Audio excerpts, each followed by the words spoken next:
LC Real Estate Group has a vision statement of mindfully creating community. Can you kind of tell our audience like how that came into being and what that means? It's a beautiful vision that I see it as individual, and it's a shared vision.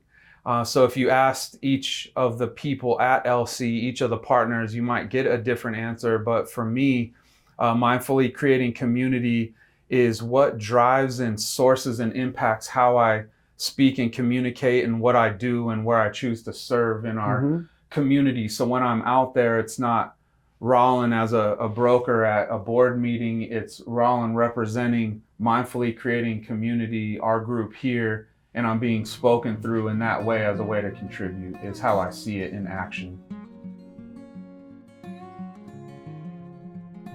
Growth is great, but it also really tests organization and brings out problems and stresses your cash and all this kind of thing. And I can remember at a particular time, we had a warranty list that was like longer than our contract list for sure.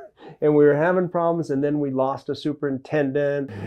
But we got together and said, what if we focused on what was going right?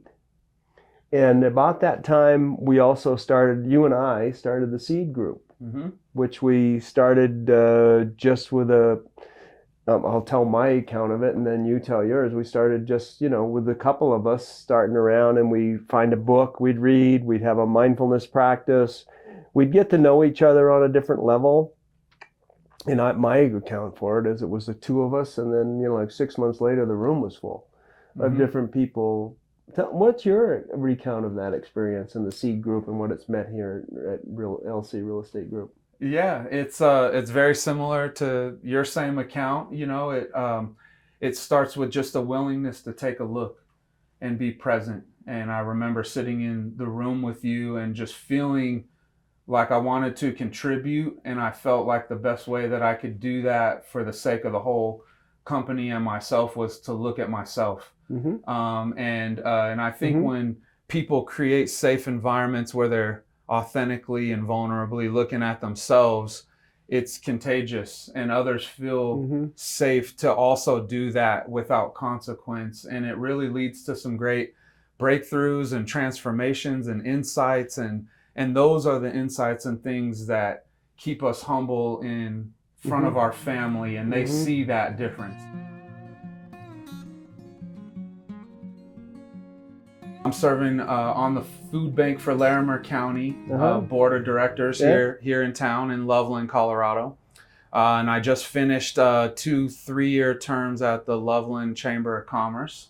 You were ended as chair. I was the past chair 2018 there, so grateful for that experience.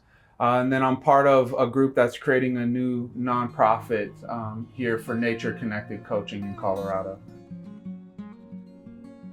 It's true, authentic relationship and spending time with one another, and noticing how spending time with one another builds a relationship and allows us to overcome hardships quicker. It's not that they don't come up. But the nature connected part of that, really led a group of us outside and a part of golf, and practicing mindfulness which can be fun. It's great. Nature connectedness, golf, and a lot of these routines are fun, and it's the context which we see them.